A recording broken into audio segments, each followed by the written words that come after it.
And what you have to understand is that whatever you say you want, if you're not willing to work late hours for it, experience physical discomfort, or drain your bank account, you don't want it that bad. I want to talk about the fear. That's general performance anxiety, and it's the experience of self-doubt or hesitation that really makes it difficult to perform in situations, especially situations where there are high stakes, where you would want to perform the best. Now, this is hugely important for people who train, or for lifters, or for athletes, because we have to be in the zone to get the best result, especially if we compete. But this also carries over to a whole bunch of other things that the average person will experience in their life. Social encounters, whether it's asking somebody out on a date, talking to strangers at a cocktail party, or asking your boss for a raise. So many of these things seem very easily done. Seems like run-of-the-mill activities for so many people out there. So we end up constantly comparing ourselves to the people that can do these types of things with ease, and ourselves who seem to struggle or bumble or blunder these simple tasks, and that creates this huge amount of anxiety and hesitation around these tasks. So the important thing to start out with, if we're going to get to the bottom of this, is what actually causes this. Now, any self-help book you're ever going to read, any seminar you're going to watch, will summarize it in one word, and that is pain.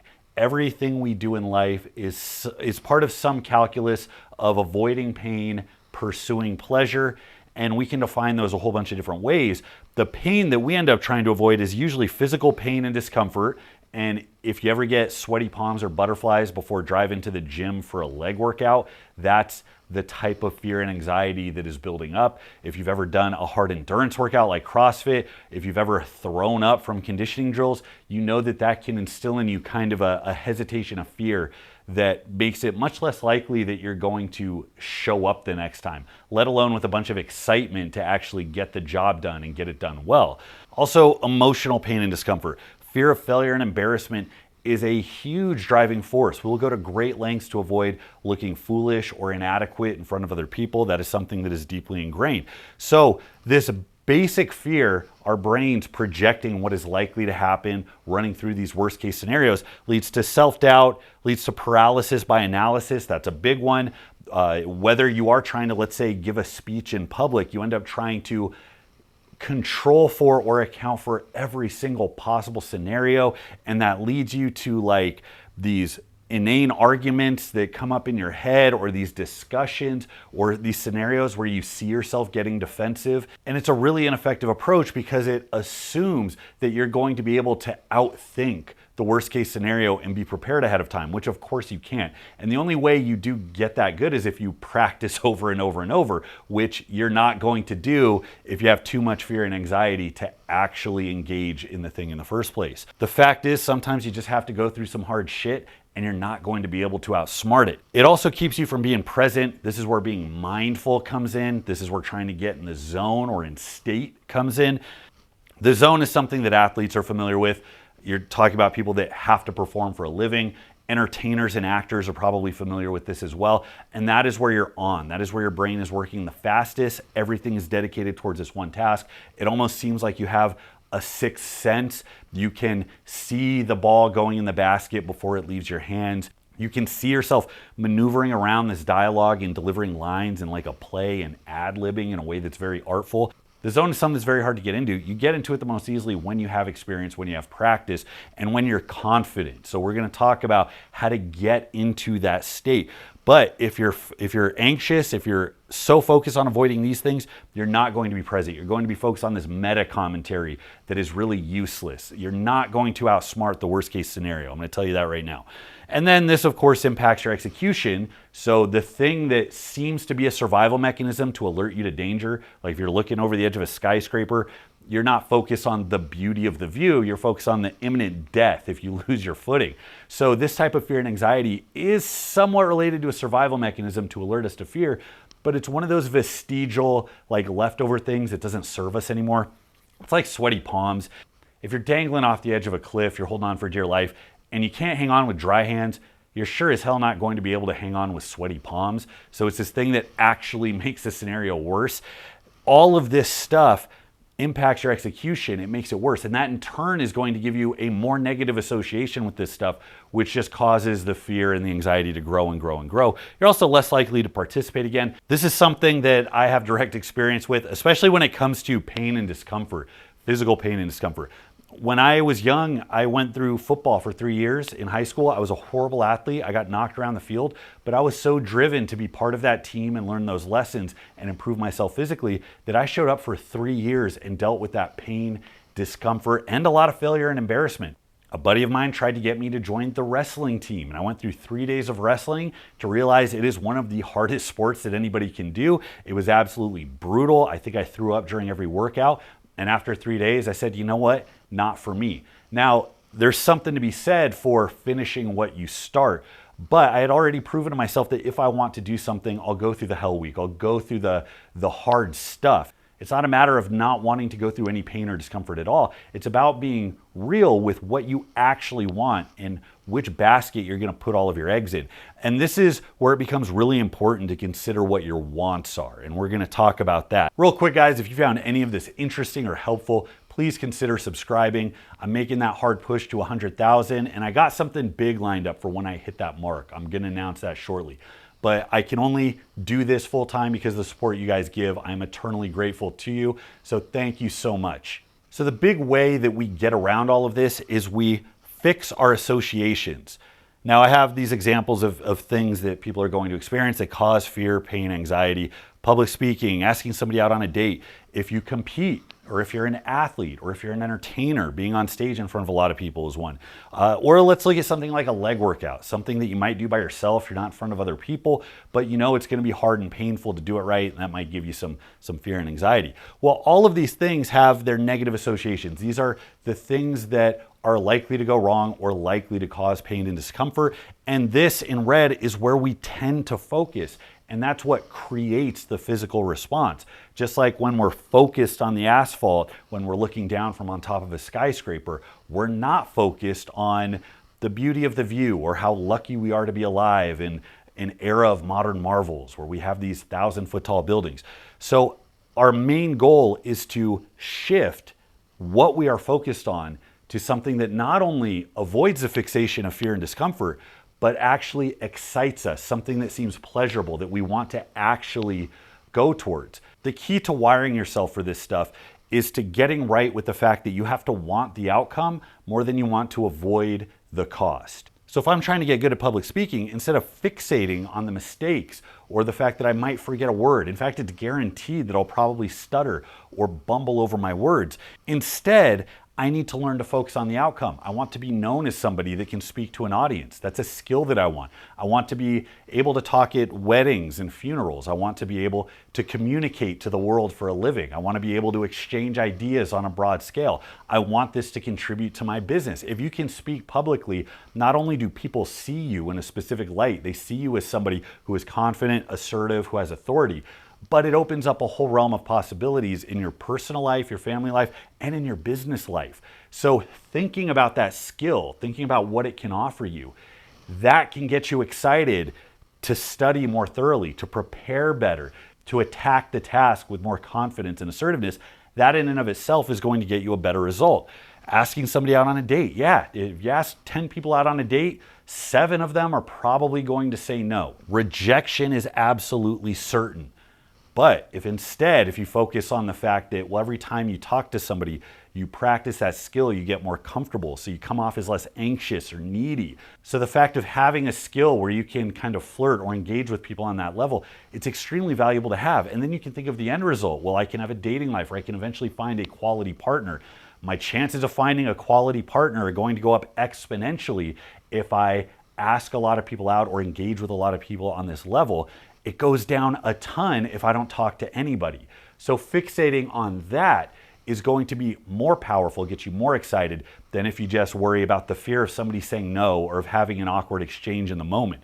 Now for us lifters, competing, you're likely gonna lose. Get that right in your head right now. You new guys that are getting ready for your first meet or that wanna compete, that keep putting it off, understand your goal for your first meet is not to go out and crush skulls. Your goal is to learn, to experience, to get the cadence down. So instead of fixating on, oh my God, am I gonna miss my third attempt? Am I gonna hit all of my attempts the way that I want? Is the meet going to go absolutely perfect? Understand that it's not going to, and it shouldn't. And we can all take a lesson from the best sports champions who have repeated the same wisdom.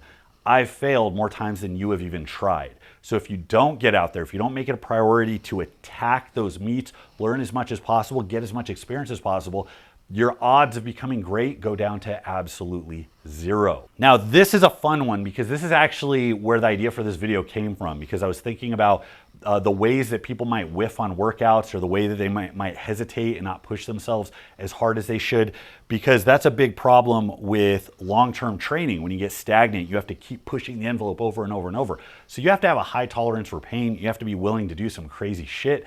And if you aren't right with the wants, if you're not right with the end result, if you think this is something you want, but you're not willing to suffer sacrifice for it, you're gonna find yourself skipping leg day. You're gonna find yourself not pushing your workouts very hard. You're not gonna go to spin class. You're not gonna go to the boot camp. You're gonna skip your cardio workouts. You're not going to prioritize your food prep. You're not going to end up doing these things because avoiding that pain and discomfort is more important to you than actively getting the end result. Everybody says they want a six-pack. Everybody says they want 18-inch arms until they realize what goes into actually getting that. Now, instead of focusing on the pain, the nausea, the existential dread that comes with something like an hour-and-a-half long leg workout, instead of fixating on how much it's going to hurt and how sweaty and out of breath you're going to be, instead, you want to reinforce your attention on the outcome. Do I actually want that 700-pound squat? Do I actually want to outpace the competition at my next meet? Do I actually want to be dick skin shredded without my shirt on? If you can get right with that want, then changing those associations becomes very, very easy. And basically all of these have in common, it's learning to take it on the chin. You're accepting all this negative stuff as an inevitability, and you're not letting it dissuade you because you're not focused on that. You're taking it on the chin, you're getting more practice, and because you get more practice, you get a better outcome, which reinforces the likelihood that you're going to do it again and again and again. So this all exists as part of these feedback loops. That's what changing your associations is. You have this thing you don't want to do, and there's two different directions you could go with your train of thought. You could focus on the fear. You could be in love with your trepidation and hesitation around all of these things, and you can just obsess over how much you don't want to do this thing. And then you're more likely to get a bad outcome, which in turn reinforces the role of this thing as something that you don't want to do. You don't want to touch it with a 10-foot pole. You're going to procrastinate. You're going to hesitate. When you are forced to do it, you're going to do it poorly. Or you can focus on the positive outcomes, get right with your wants, and you can think about the things that are actually going to make you a better person and provide meaning and value to your life. And that is going to turn it into a thing that you want to do, in which case all of this goes away. Once you actually want to do something, when you change those associations, you don't have to get in gamer mode. It becomes instinctive. So now we can branch out into a little bit of philosophy so we can get right with our values and make this easier, because it's not just going to happen over your lifting or over social interactions. These are obstacles you have to climb for your entire life. So the more right you get with your values, the easier it's going to be to jump over these hurdles when they present themselves. So the main philosophical principle we're looking at is Stoicism. I think that has the most to say about this particular problem. It's kind of a trendy term right now. I'm sure you've heard guys talking about Stoicism or reciting the works of Marcus Aurelius. You don't have to go out and buy all the Stoic texts. All you have to do is understand this one idea. Stoicism is essentially learning to take it on the chin without complaining. To be Stoic is to be kind of steadfast. It's to accept the things that come your way, to not focus on things you can't control. And we don't do that just because we want to look tough or because we think there is some underlying morality in not complaining. We do it because it literally gives a better result. It makes people more reliable. It makes people more effective. If you want to be somebody who achieves a lot for yourself, but also because other people rely on you, it is your obligation to be stoic. Think about what your role would be at a family member's funeral. If your father or grandfather passes away, you want to be the rock. You want to be the person that can take care of things, that doesn't waver, that other people rely on. You want, when all is said and done, people to look at you like This is the person who holds things together when everybody else is losing it.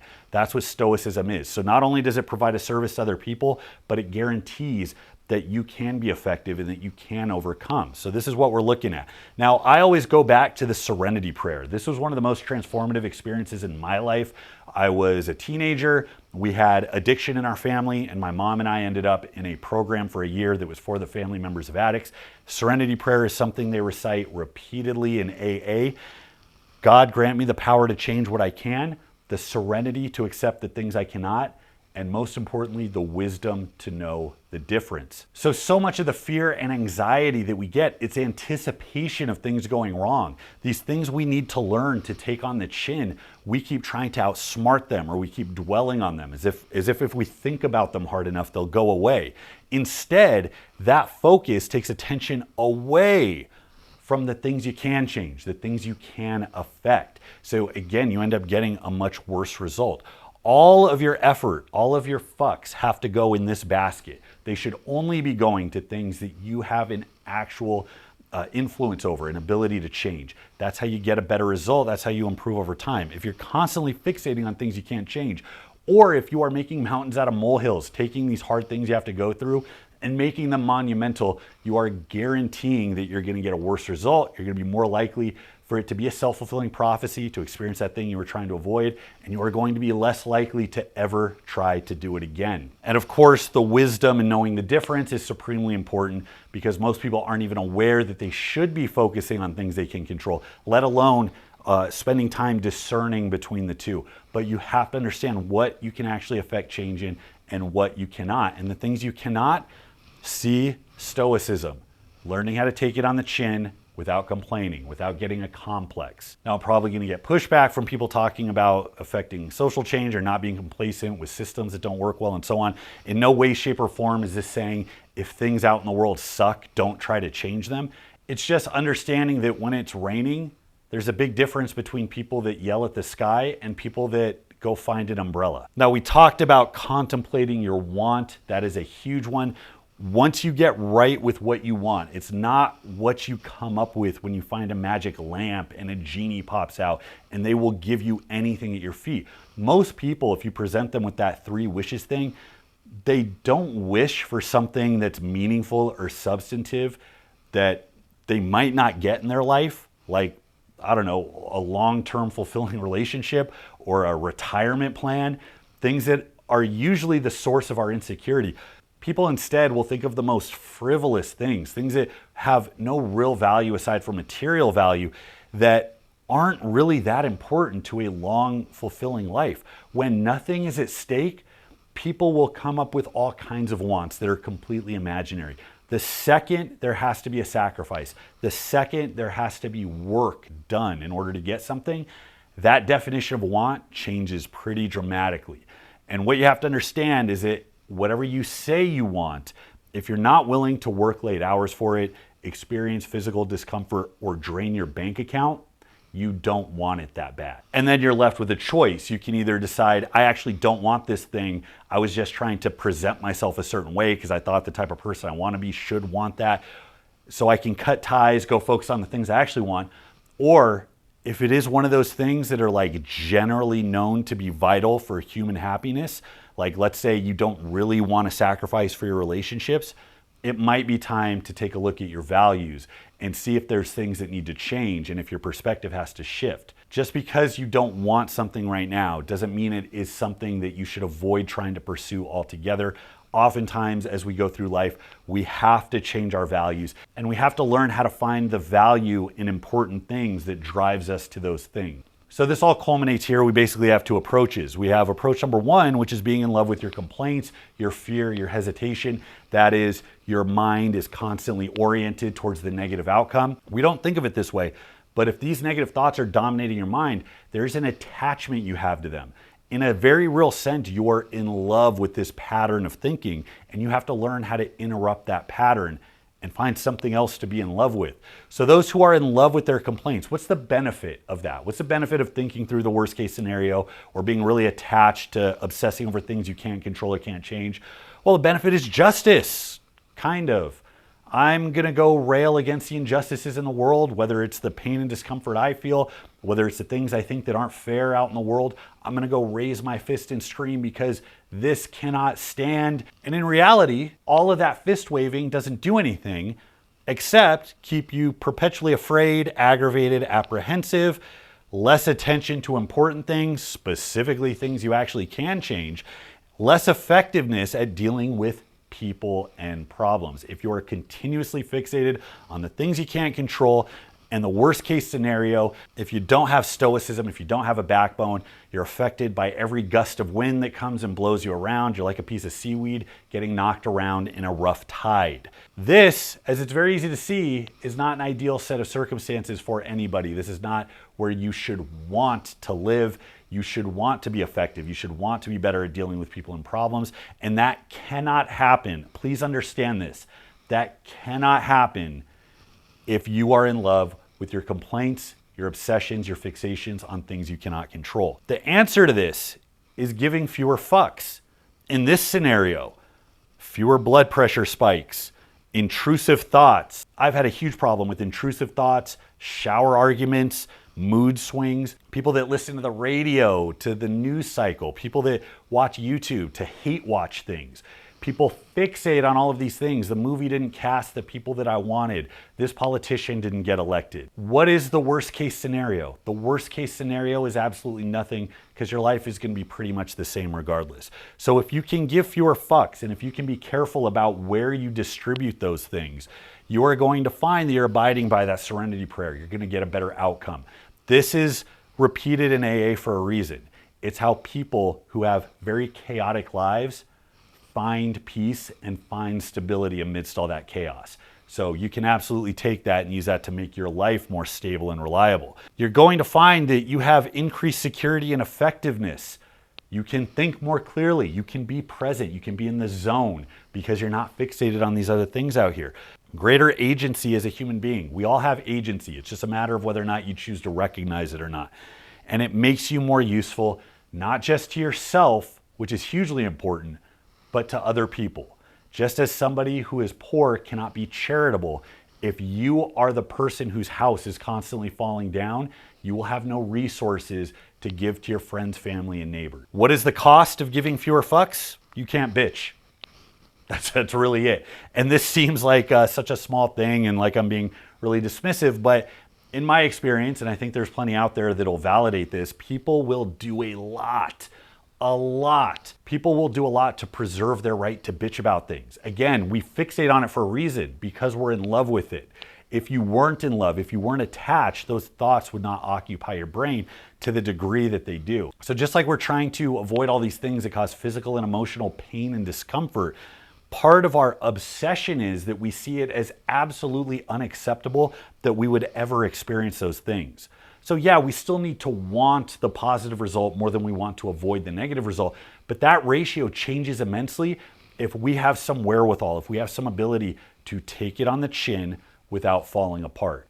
Because at the end of the day, not a single one of us is entitled to making it through this life without any scratches. And there certainly is no reward at the end if that's the case. Now you're gonna find these principles recited everywhere, but one source of inspiration, not too long ago, I read The Subtle Art of Not Giving a Fuck by Mark Manson. The book was actually way better, like way better than I thought it would be given the title. At first I thought the title was kind of cringy and like trying too hard. But the basic premise of the book is that the things we condition ourselves to give a fuck about aren't that important. And if we can find a way to give fewer fucks, and more importantly, give the care that we have to more important things, that's what self-improvement actually is. But I want to read this excerpt because I thought this was really good. I thought this hit the nail on the head. For most of my adolescence and young adulthood, I fantasized about being a musician, a rock star in particular. Any badass guitar song I heard, I would always close my eyes and envision myself up on stage playing it to the screams of the crowd.